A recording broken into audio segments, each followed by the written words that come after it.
compartir.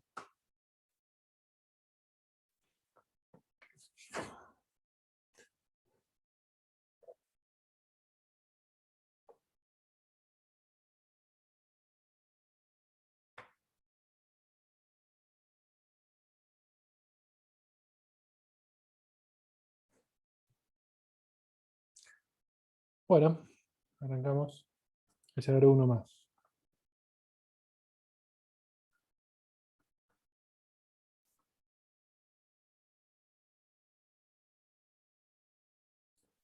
Bueno, supongamos que tiene decidido que 3 veces por semana va... Hola. Sí, tengo una pregunta. Sí, ¿Hay alguna diferencia entre esta presentación y la que está en el campus? Porque la del campus tiene 110 diapositivas. sí, viste, siempre hay que ir agregándole año a año. Ya la voy a subir al campo, así ya después las podés descargar. Ah, dale, gracias, profe. De nada. Todos los años a mí me gusta agregarle, aunque sea algo, ¿viste? Cosas que no se aburran. Supongamos que tiene decidido que 3 veces por semana va a comer al restaurante, ¿no? Teniendo en cuenta eso, o sea, esas 3 veces que van cada vez, tiene un precio del menú de 100 pesos. Un poco desactualizado, pero bueno, es un restaurante bastante atípico, no es argentino, sino que los dueños son europeos, así que mantienen siempre el mismo valor. Bien, ¿qué pasa si de un día para el otro ese precio del menú de 100 se va a 200 pesos? ¿Cuántas veces van a ir ustedes? O sea, mejor dicho, ¿van a seguir yendo las 3 veces por semana? ¿Van a ir más? ¿Van a ir menos?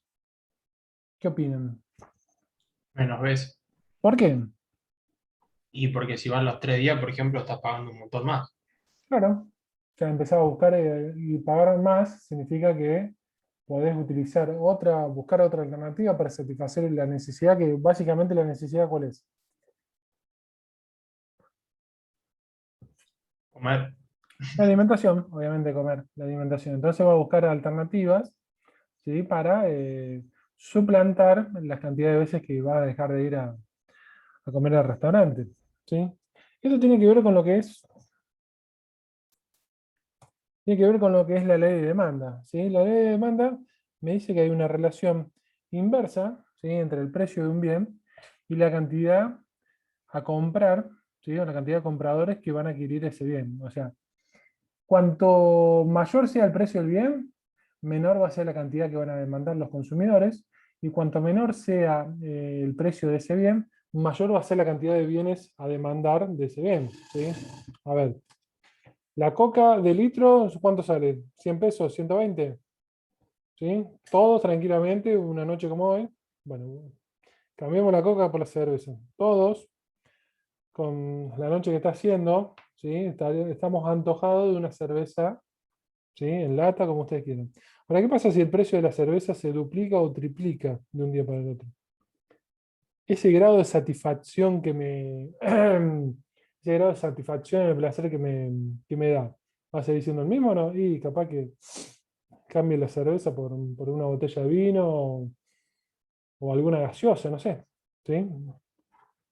La ley de demanda te dice que hay una relación inversa entre el precio del bien y la cantidad de bienes a adquirir o cantidad de unidades a adquirir de ese bien. Gráficamente, la curva de demanda tiene esta forma, ¿ven? En el eje horizontal ponemos las cantidades y en el eje vertical ponemos el precio. Fíjense que si nosotros partimos de esta situación en la cual a un precio de 15 vamos a demandar 40 unidades, si el precio sube, fíjense, pasa de 15 a 35, las cantidades pasan de 40 a 15, o sea, sube el precio, disminuye la cantidad. O sea, al revés, si de este punto pasamos a este, baja el precio, pero suben las cantidades, o sea, siempre va a haber una relación inversa.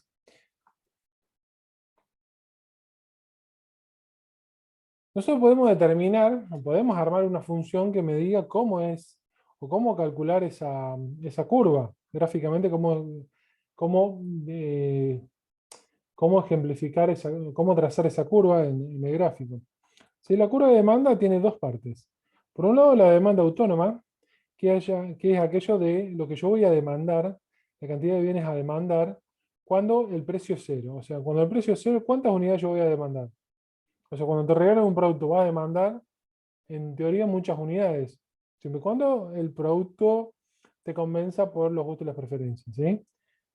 Ahora, la otra parte de la función de demanda tiene que ver con el precio, ¿sí?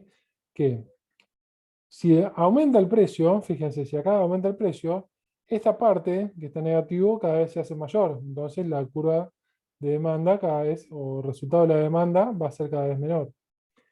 Fíjense, y esta B, que es un porcentaje, te representa la reacción de los consumidores ante variaciones en el precio. O sea, te dice en qué porcentaje varían los consumidores ante un cambio unitario en el precio. Siempre cuando hablamos de demanda, siempre nos tenemos que situar del lado del consumidor o demandante. O sea, olvidémonos de lo que es el productor, ¿sí? Acá nosotros nos vamos a centrar en lo que es el demandante o lo que es el consumidor. Nosotros vamos a tener distintos factores que me van a condicionar esa curva de demanda. O sea, ¿cuál es la curva de demanda? Esa, ¿sí? Va a haber factores que me van a condicionar esa curva de demanda. Por un lado, acá solo, y ya le explico por qué, tenemos lo que es el precio del producto. Y del otro lado tenemos lo que son las cantidades de compradores, los gustos y las preferencias, el ingreso, las expectativas de los compradores y los bienes relacionados, ¿sí? ¿Por qué diferencio precio por un lado y el resto de los factores por otro? Porque un cambio en el precio, ¿sí? Un cambio en el precio me va a provocar un cambio en la cantidad demandada. Y un cambio en el resto de los factores, o sea, cualquiera de estos, me va a provocar un cambio en la demanda, ¿sí? Escuchemos bien. Cambio en la cantidad demandada, cambio en la demanda, ¿sí? ¿Cómo sería esto cambio en la cantidad demandada? O sea, un cambio en la cantidad demandada se va a dar únicamente porque varíe lo que es el precio del producto. Gráficamente lo podemos ver de esta forma. Fijémonos. Vamos a suponer que la situación inicial es esta, en la cual para un precio de 2, ¿sí? Un precio de 2, se demandan 10 unidades. Ahora, ¿qué pasa si ese precio de 2 pasa a ser de 4? La cantidad demandada pasa de 10 a 6, ¿sí? Entonces, fíjense, yo me traslado de este punto a este otro punto, o sea, del punto A al B. Esto, que es un cambio en la cantidad demandada, gráficamente es un desplazamiento, ¿sí? Un desplazamiento a lo largo de la curva de demanda. O sea, yo me voy corriendo por los distintos puntos que están trazados a través de la curva de demanda, ¿sí? Un cambio en la demanda está ocasionado por cambios en el factor cantidad de compradores, gusto y preferencias, ingresos, expectativas de los compradores y bienes relacionados. Gráficamente, un cambio en la demanda, ¿sí? Cambio en la demanda es un desplazamiento, un corrimiento de la curva de demanda hacia la derecha o hacia la izquierda. Acá no me traslado a través a lo largo de la curva, sino que traslado toda la curva hacia la derecha o hacia la izquierda, ¿sí? Para que lo veamos mejor, fíjense. Un cambio en la demanda, un cambio en la demanda es desplazar la curva de demanda hacia la izquierda o la derecha. Un cambio en la cantidad demandada es correrme a lo largo de la curva a través de los distintos puntos que forman esta curva de demanda. ¿Está claro hasta acá? Sí. Bien.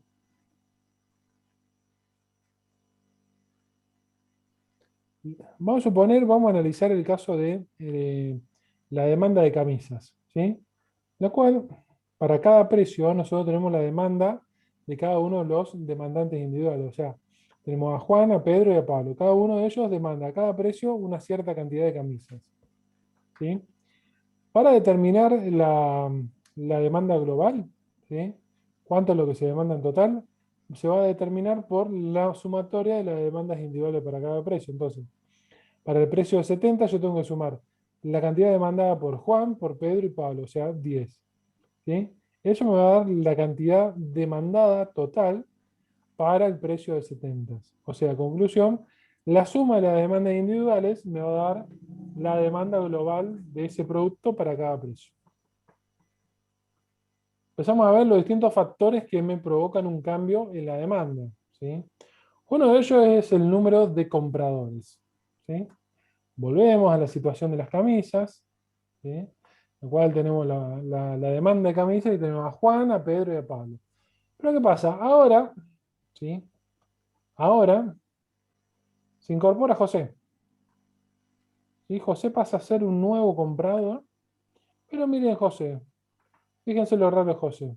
Para un precio de 70 demanda 2. Para un precio de 150 demanda 2. Para un precio de 250 demanda 2. Para un precio de 500 o de 700 también demanda 2 unidades. ¿Puede ser considerado como demandante, José? Fíjense. ¿Yo lo puedo considerar como demandante a José con estos números? Y no, porque parece que no le importa el precio. ¿Pero consume camisas o no? Ah, sí, sí, demanda. Entonces sería demandante. Bien, no tiene la misma reacción que, por ejemplo, Juan o Pedro o Pablo. ¿Sí? Pero el tipo, independientemente del precio, siempre te va a comprar dos.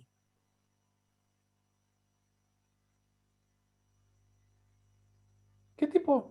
Acá, si ponemos a ver estos números, vemos el comportamiento de Juan es muy distinto al de José. O sea, el comportamiento de Juan y Pedro es muy distinto al de José. Puntualmente el negocio de camisas o la demanda de camisas. ¿Qué tipo de actividad piensan ustedes que tiene José? Como para decir, che, mira, esta persona, José, siempre demanda dos unidades. Ah, no, lo que pasa es que José desarrolla tal actividad. O, o por tal cuestión, José siempre te va a demandar dos. ¿Por qué piensan ustedes?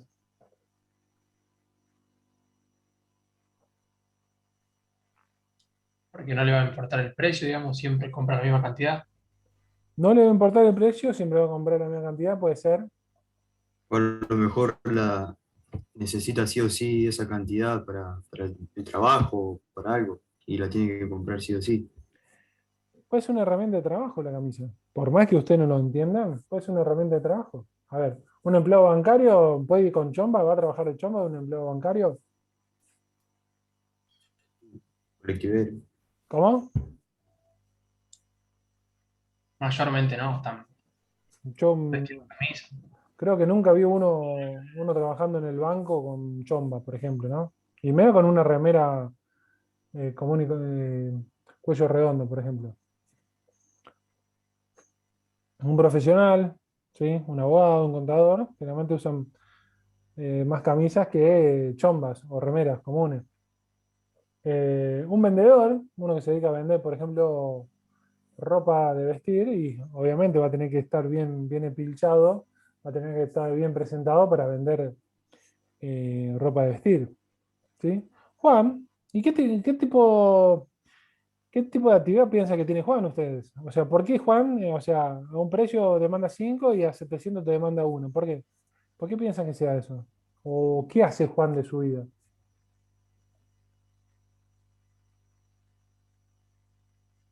O sea, a lo mejor la usa para ir al boliche, para salir.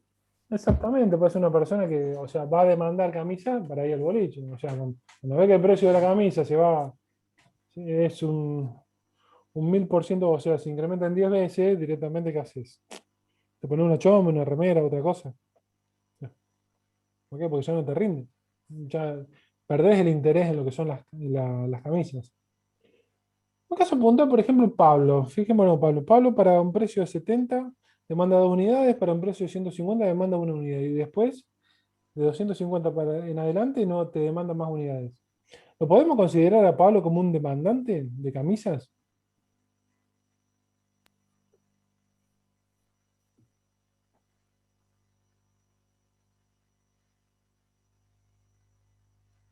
Para mí sí, ¿Por qué? porque a Y vaya cierto comprando precio también. compra. ¿Cómo? Porque a lo mejor si le bajas el precio otra vez, te vuelve a comprar. El tipo, o sea, cualquier consumidor para ser considerado un demandante de un producto, te tiene que demandar por lo menos una unidad en cualquier precio. ¿Sí? Si Pablo a un precio de 70 te demanda una unidad y después de 150 para arriba no te demanda unidades, también se consideraría como demandante del producto camisas.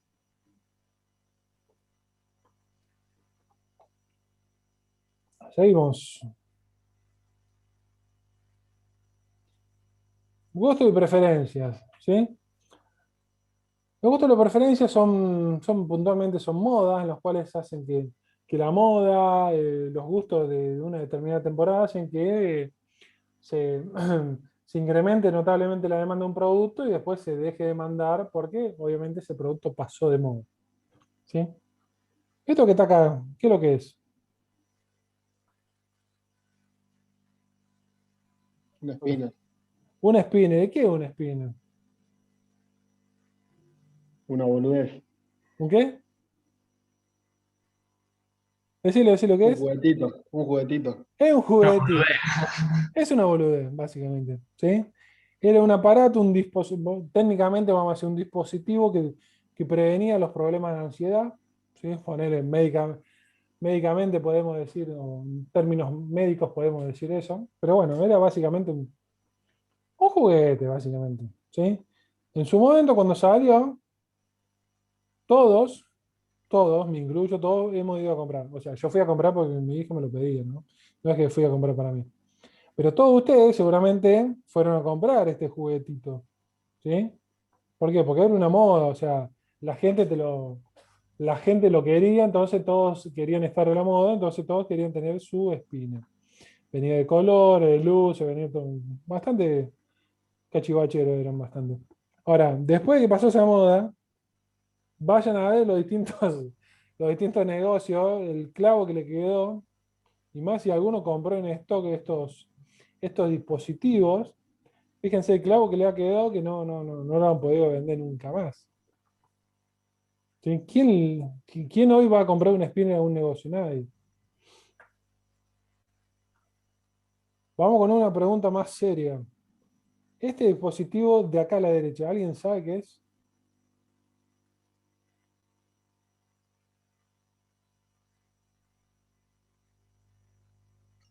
Walmart. No es un Wallman. Un Discman, ¿cómo es que se llama? Que era para poner CD y escuchar música. Un Discman. El Discman vino después del Wallman. El Discman es para poner un CD y un reproductor portátil. Imagínense que ustedes hoy todos se mueven con el famoso MP3 que no ocupa prácticamente nada y tiene una mayor capacidad de reproducción musical. Este aparatito, este bello aparato era un Discman que la gente salía a caminar, a correr con este aparato en la mano. O sea, básicamente te entraba en la palma de tu mano, entonces vos tenías que andar con algo sujetando en la mano, corriendo para hacer tu actividad física, pero bueno, vos salías a correr o a hacer tu actividad física con un dispositivo, un reproductor musical. El Wallman, que vino anteriormente a esto, era para reproducir los cassettes. ¿Y los cassettes, cómo es que se denominan los cassettes? Tenía un nombre técnico. Eran 8 megas, no me acuerdo por qué. Como estoy confundido con otra cosa. Bueno, esos cassettes, que ustedes no lo han hecho, obviamente, pero en nuestra época nosotros agarramos, reproducíamos las canciones, grabamos canciones con los cassettes esos. Pero bueno, son cosas que pasan, que unos viven y otros lamentablemente no les toca vivir. Es así. El Discman en su momento era el furor. O sea, toda la gente quería comprar un Discman. Entonces iban todos a comprar el Discman. Después, ¿qué pasó? Apareció ese aparatito chiquitito llamado reproductor MP3 y directamente la gente dejó de preferir el Discman para empezar a preferir el Walkman, perdón, el MP3. Y hoy el MP3 creo que no se usa más, creo, o sí, o se usa poco. Ah, profe, casi todo el celular. No, no. Oh, ¿cómo? No, No, ahora se el usa el celular. celular. Spotify. Ahora tenés en el celular que el celular le manda la música en forma virtual a los auriculares, no sé, eso que no tienen cablecito, no sé cómo se llaman, pero bueno, ya me estoy Alámbrico. quedando. Los inalámbricos, entonces es como que vos no tenés ningún cable colgando. Imagínense cuando la gente salía a correr con el Discman, tenían varios cables colgando, parecía que te estaban operando, ¿viste? O te estaban haciendo un estudio médico, no, vos estabas saliendo a hacer actividad física. Pero bueno, la tecnología con el tiempo fue mejorando esas cuestiones. Otro de los factores que me condicionan lo que es la demanda, ¿sí? El desplazamiento de la curva de demanda hacia la derecha o la izquierda, tiene que ver con la diferenciación de los distintos bienes denominados bienes normales e inferiores. ¿Sí? Los bienes inferiores son aquellos que, ante el aumento del ingreso de la persona, del consumidor, va a dejar de demandar estos bienes para empezar a demandar los que son los bienes normales. ¿Sí? Los bienes normales son aquellos que, a medida que aumenta el ingreso de la persona, se aumenta la demanda de estos bienes. ¿Sí? Ustedes imagínense alguno de ustedes, alguno que no sea acá de San Francisco, que haya venido a estudiar de otra localidad de la ciudad de San Francisco, electromecánica. Al principio estaba sustentado por el aporte familiar del papá, mamá, algún familiar o ambos, ¿sí? Y su ingreso, ¿sí? Era escaso, o era alcanzar lo justo y necesario, pues te digo, la verdad me pasó a mí también cuando fui a estudiar, ¿sí? Entonces, cuando uno no tiene un ingreso, ¿qué hace? Compra lo más barato, lo más económico, cosa de hacer rendir ese ingreso. Ahora, cuando uno empieza a tener un ingreso y deja de empezar a vivir del familiar, del papá o la mamá, ya se empieza a dar otros gustos, ¿sí? Empezás a cambiar, qué sé yo, las distintas variedades o preparaciones que hacías con el arroz o el fideo para empezar a comer carne, pollo, otro tipo de comidas, ¿sí? ¿Alguno me puede comentar que esté en esta situación, que cuando empezó a tener ingresos, qué empezó a cambiar? O sea, que me mencione cuál podría ser un bien inferior y normal cuando empezó a tener ingresos. Nada, ponele, profe, en vez, cuando va al súper, comprar lo básico y ponele acá a lo mejor te compra, no sé, unos Doritos que cuestan 120 pesos y allá no. ¿Cómo? Allá no, ¿dónde sería? Yo soy de San Guillermo. Ajá. Ponele, cuando te vas a estudiar, no te compras esas cosas. Ah, y no. No, viví comprás las papitas sueltas que te venden en la bolsita transparente. Si es que compras eso, ¿no? Con suerte. Con suerte. En su momento, algunos, yo no quiero que sean todos, no quiero decir que sean ustedes, pero un caso muy puntual, somos casi las 22, ya estamos en horario de protección al menor, pero podríamos mencionar lo que es el traspaso del consumo del Fernet Vitone al Fernet Branca, ¿no? Usted me va a decir que no, pero es así. Fíjense cómo uno se puede conseguir un bien inferior y el otro normal. O me equivoco. Estos son todo de plata, compran todo branco. El 1916. Había Mil- otro. No me acuerdo. 1882. Ese, nada que ver. Un arsenal habíamos llevado en un viaje ahí. Pero bueno, déjalo ahí. Ese es más pasable que el Vitone. Profe, Probó no el es tan Capri. malo ese. ¿Cómo? No es tan malo ese. Probó ¿Cuál? el Capri lo probó, profe. No, no, no. Lo más bajo que caí, Yo que lo caí probé. fue el Vitone. Eso fue lo más bajo que caí. En su momento estábamos chochos nosotros, pero bueno. Después la plata no llevó a pensar de otra forma. Es así. El Fernandito, profe. No, ya no. Pero bueno, en definitiva, creo que quedó bien en claro lo que es la diferencia entre bien inferior y bien normal. O sea, el bien inferior, si a medida que aumenta el ingreso, va a disminuir la demanda de él. O sea, es una relación inversa. El bien normal va a tener una relación directa, o sea, aumenta el ingreso de la persona, el consumidor, va a aumentar la demanda de ese producto. Otro factor es las expectativas de los compradores, ¿sí? Son distintas noticias, novedades que pueden alterar significativamente en el corto plazo la demanda hacia la derecha o hacia la izquierda. Depende de las noticias y qué tipo de noticias sean. Acá no hay mucho más para decir, que el caso más práctico, más sencillo para explicar esto es el famoso aumento de combustible, que te dicen de un día para otro, aumenta el combustible, entonces el día anterior, antes que aumente, van todos, como la imagen de la derecha, a comprar y a llenar el tanque de combustible para no pagar un 7, un 8, un 10% más. Es así.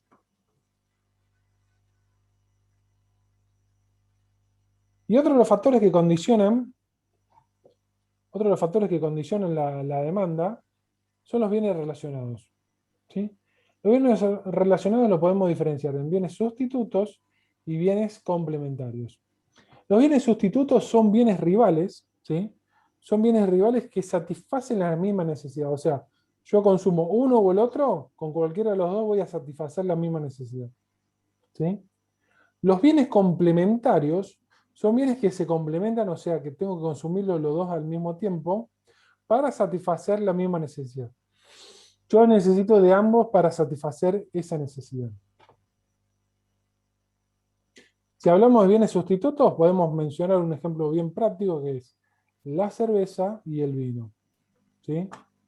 Ambos, productos que son diferentes entre sí, satisfacen la misma necesidad. ¿Sí? Esto tiene una relación directa, en el sentido de que si yo me sitúo o me posiciono en el mercado del vino, ¿sí? Y el mercado de la cerveza disminuye su precio, la cantidad demandada, o mejor dicho, la demanda del vino, se va a ver disminuido. ¿Por qué? Porque la gente, al ver que la cerveza bajó de precio, ¿sí? va a dejar de demandar vino para empezar a demandar cerveza. Entonces hay una relación directa entre el precio del bien sustituto y la cantidad demandada del bien que estoy analizando. Sube uno, sube el precio de uno, sube la demanda de uno. Baja el precio de uno, baja la demanda del otro, de este.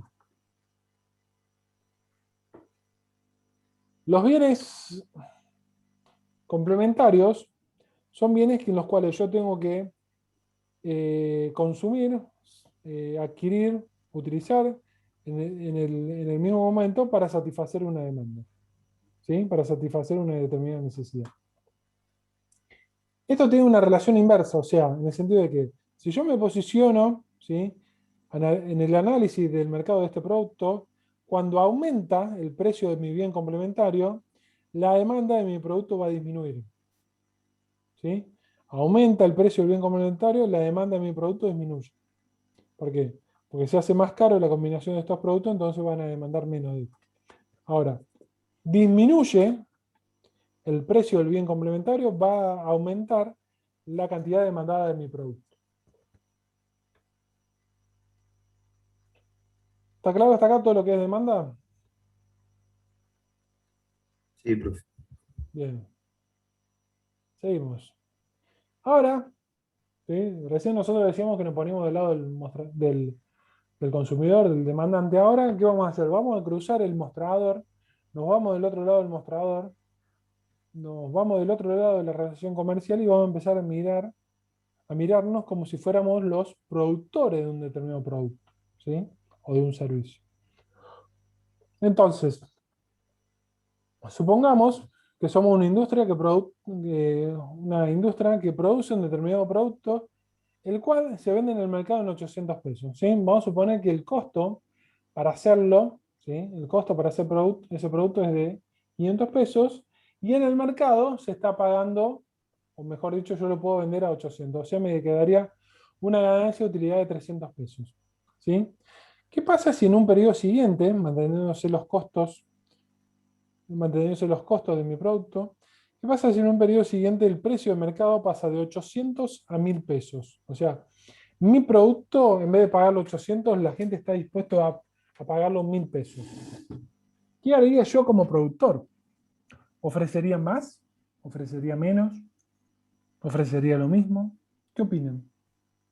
Y si la gente está dispuesta a pagarlo, yo ofrecería más. ¿Y sí?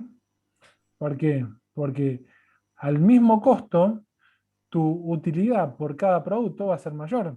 O sea, en el sentido que en la situación inicial decíamos que vos lo vendés a 800 y tu costo es 500, le ganas 300 pesos por unidad. Cuando el precio pasa de 800 a 1000, el costo tuyo no se modifica según lo que habíamos supuesto. Entonces tu ganancia pasa de 300 a 500. Y entonces voy a decir, gano más plata por unidad. ¿Qué voy a hacer? Voy a ofrecer, voy a producir y ofrecer más. Esto se explica a través de lo que es la ley de oferta. La ley de oferta es una relación directa entre la variación del precio del producto y la cantidad de productos a ofrecer. O sea, cuanto mayor sea el precio de mi producto que estoy ofreciendo, mayor va a ser la cantidad de productos a ofrecer. ¿sí? Porque me va a rendir más, voy a ganar más plata. Cuando hablamos de oferta, ¿el objetivo qué es? Maximizar los beneficios. O sea, si yo vendo a precios bajos, es probable que mi resultado de la operación sea nulo o sea negativo. Ahora, si vendo a precios altos, ya empiezo a tener beneficios positivos, resultados positivos. Entonces, cuanto mayor sea el precio de mercado, a igual costo de producción de cada producto, ¿sí? Mi utilidad va a ser cada vez mayor, entonces me conviene vender más. Gráficamente, la curva de oferta tiene esta forma. Fíjense que partiendo de esta situación 1, en el cual yo tengo un precio de mercado y una cantidad ofrecida, y ese precio pasa de la situación 1 a la 2, fíjense cómo la cantidad pasa de 1 a 2, o sea, se incrementa. La función de oferta es muy similar a la demanda, salvo que, primero, acá tengo una oferta que es autónoma, o sea que es cuánto voy a ofrecer yo de unidades de mi producto cuando el precio de mercado es 0.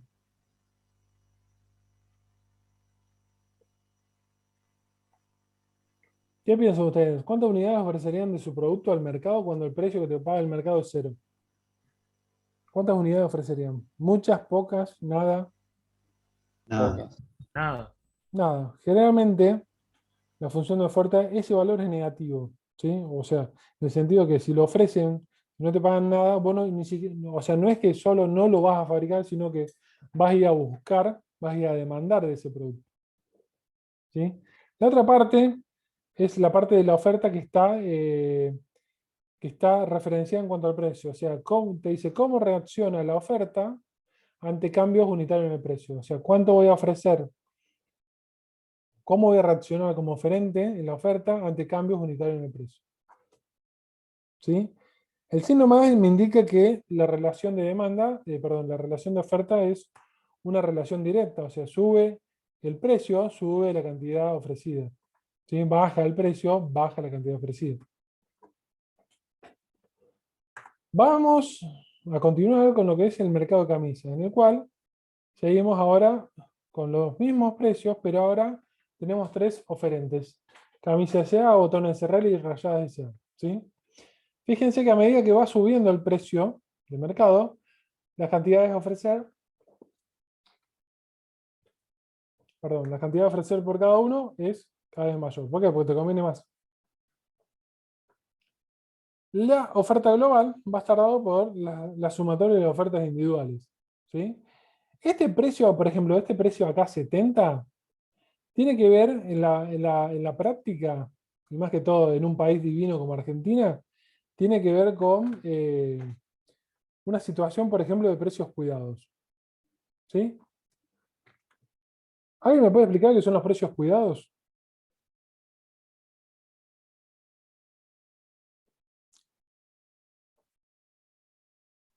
¿Nunca fueron a comer un súper?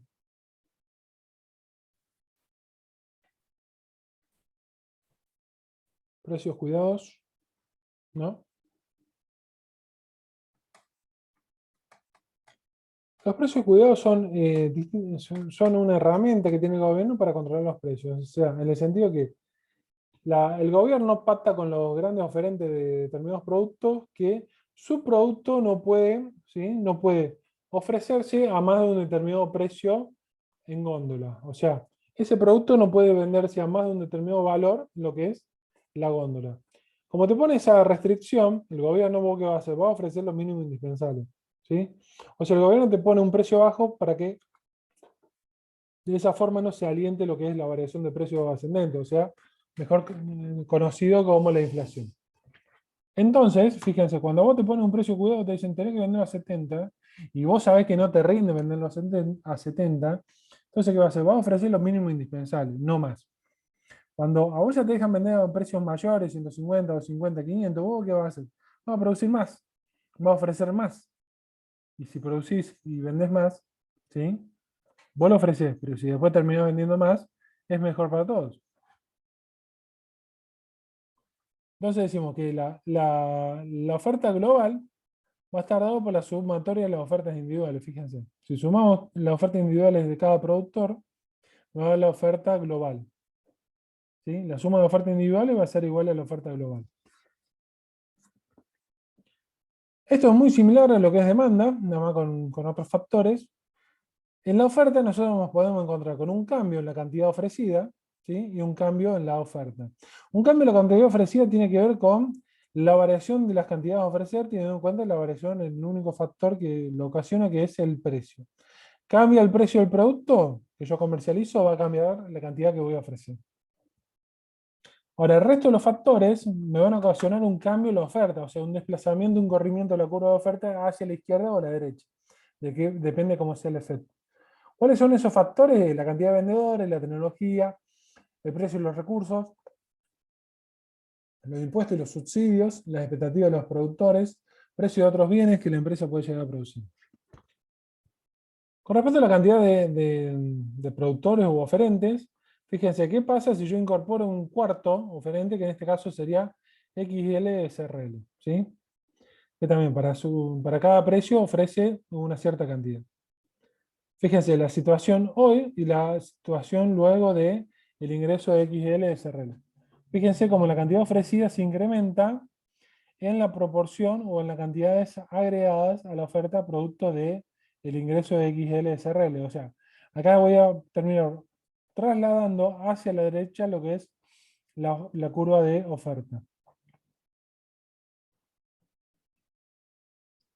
Un aumento en la cantidad de vendedores me va a provocar un desplazamiento de la curva de oferta hacia la derecha.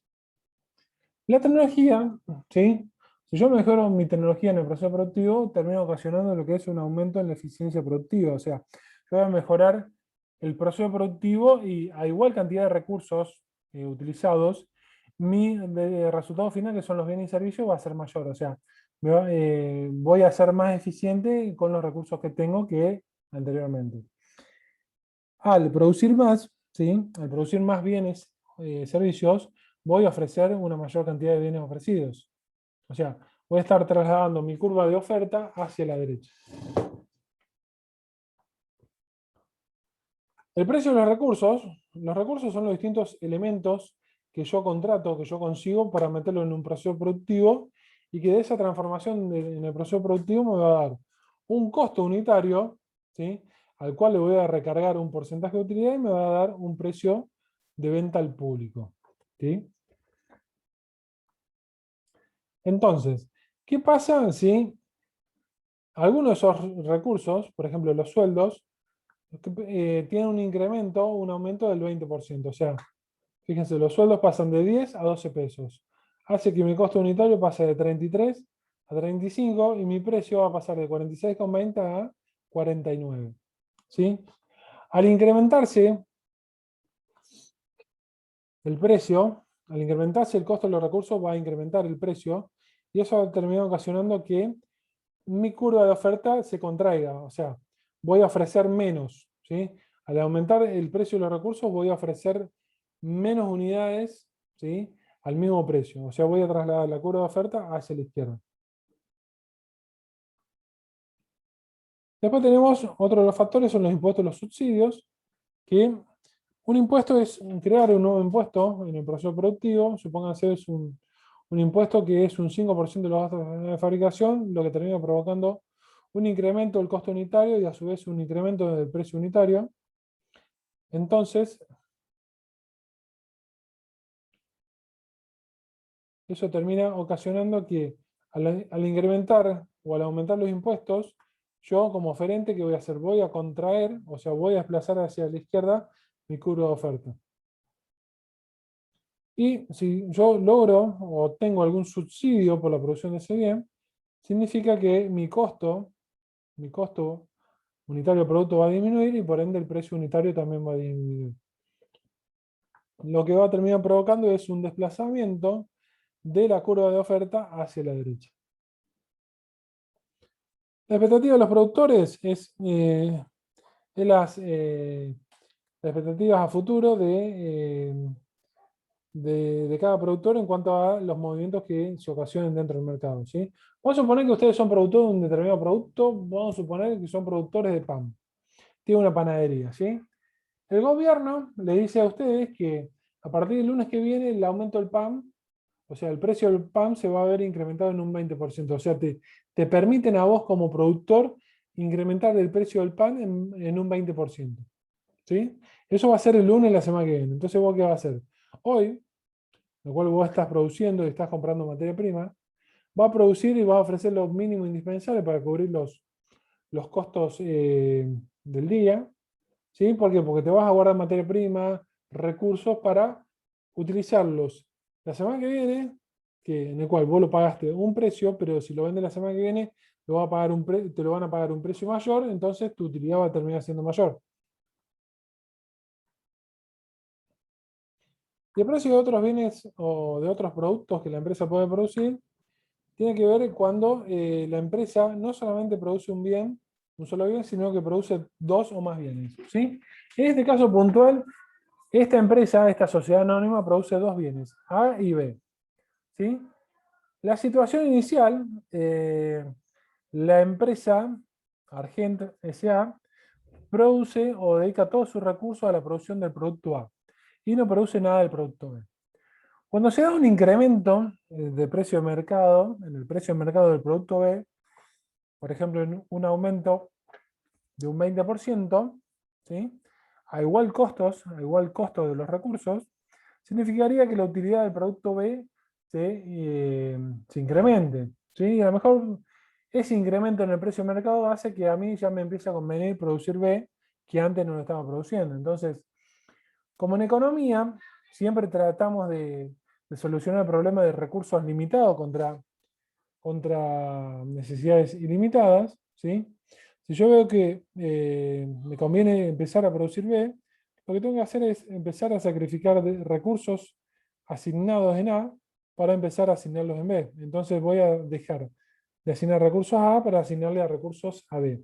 O sea, comparando estos dos productos que yo puedo producir, si yo me sitúo en el mercado del producto A, un incremento, ¿sí? Un incremento en el precio de mercado del producto B significaría que yo voy a dejar de ofrecer A para empezar a ofrecer B. O sea, acá hay una relación inversa entre lo que es el precio del otro bien que yo puedo producir con respecto a la cantidad ofrecida de mi producto que estoy analizando. ¿Sí? Si aumenta el precio de B, yo voy a dejar yo voy a dejar de ofrecer unidades de A. ¿Para qué? Porque voy a tener que asignar recursos de A a B. ¿Sí? Ahora, si baja el precio de B, yo voy a ofrecer más de A. ¿Por qué? Porque voy a dejar de asignar recursos en B y voy a asignarlo más a A. Bien, ¿alguna duda, chicos? Yo no, profe. Por lo menos. Bueno, yo no quiero extenderme más con esto, porque ya entraríamos en otro tema y me parece que sería conveniente finalizar acá el día de hoy. Así que, bueno, le comento un poquito más o menos el formato del parcial. Mañana voy a poner en el grupo de WhatsApp para que fijemos el horario, pero en un lapso de 1 hora y media, ustedes tienen que conectarse y realizar el parcial, ¿sí? Que ustedes una vez que inician, ¿sí? Una vez que inician el parcial, no tienen más de 50 minutos para finalizarlo. O sea, ustedes lo inician, vamos a suponer que ponemos un plazo, una franja horaria de las 21:30 a las 23. Ustedes en esa franja horaria de las 21:30 a las 23 se tienen que conectar para iniciar y finalizar el parcial. ¿Sí? Cuando ustedes lo inician, tienen 50 minutos como máximo para terminar el parcial. O sea, si ustedes lo inician a las 21:30, tienen como máximo 50 minutos para terminar el parcial. Ahora, si ustedes lo inician a las 22:50, teniendo en cuenta que el parcial, el cuestionario desaparece a las 23 horas, solamente van a tener 10 minutos para hacer el parcial. ¿Sí? Tengan presente esto. Ustedes inician, tienen un solo intento. ¿Sí? Si yo me llego a equivocar en la configuración, que permito que sean 2 o más intentos, no lo van a hacer el intento porque yo directamente me guío por el primer resultado, el primer parcial que ustedes enviaron. ¿Sí? Pues, si llegan a tener algún problema con la conexión, con lo que sea, ustedes me avisan, yo voy a estar conectado, voy a tener con el celular a la mano, Ustedes me escriben por privado, me escriben en el grupo, lo vamos a tratar de resolver lo antes posible. El formato van a ser choice y van a ser verdadero y falso. O sea, calculen que van a tener 14 choice más o menos y 3 o 4 verdadero y falso. ¿Sí? Ustedes cuando terminen el parcial y lo envían dentro del campus, automáticamente el sistema le va a mandar la devolución de la nota. ¿Sí? Le va a dar, una vez que ustedes enviaron el parcial, le va a dar la nota del parcial. Ahora, van a tener que esperar hasta las 23:01 para volver a ingresar y ver cuáles fueron los errores que tuvieron. ¿Sí? Y esto se hace por una cuestión de decir, bueno, me fue mal y quiero ver en qué me fue mal. Bueno, me fue mal en esto, le paso todos los resultados a un compañero y listo. No, o sea, todos van a tener que esperar hasta las 23:01 para ver los errores que han tenido. Eso básicamente es el parcial. ¿Dudas? Sí, profe, ¿Nos yo conectamos a un Zoom, profe, o no? Yo creo que no hace falta. ¿Se puede navegar entre las preguntas, profe? ¿O sí hay que hacer una y pasar a la siguiente? Podés avanzar y retroceder en las hojas de las preguntas. Sí, sí. No o sea, si hay alguna que no está seguro, pasar a la siguiente y después volver para atrás. O sea. Lo importante es que ustedes pongan terminar y enviar, o enviar y terminar. ¿Sí? Si ustedes no hacen eso al último, no van a tener la nota.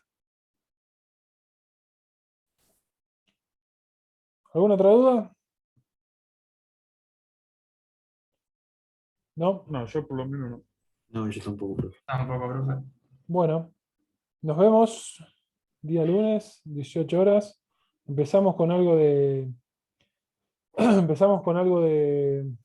Seguimos con algo de mercado en equilibrio, de microeconomía, un ratito, y después aprovechen para sacarse cualquier duda que tengan para el parcial del día martes. ¿Sí? Así que el fin de semana aprovechen, ya que no pueden salir, ya que no pueden ir a las fiestas clandestinas, aprovechen a estudiar, ¿sí?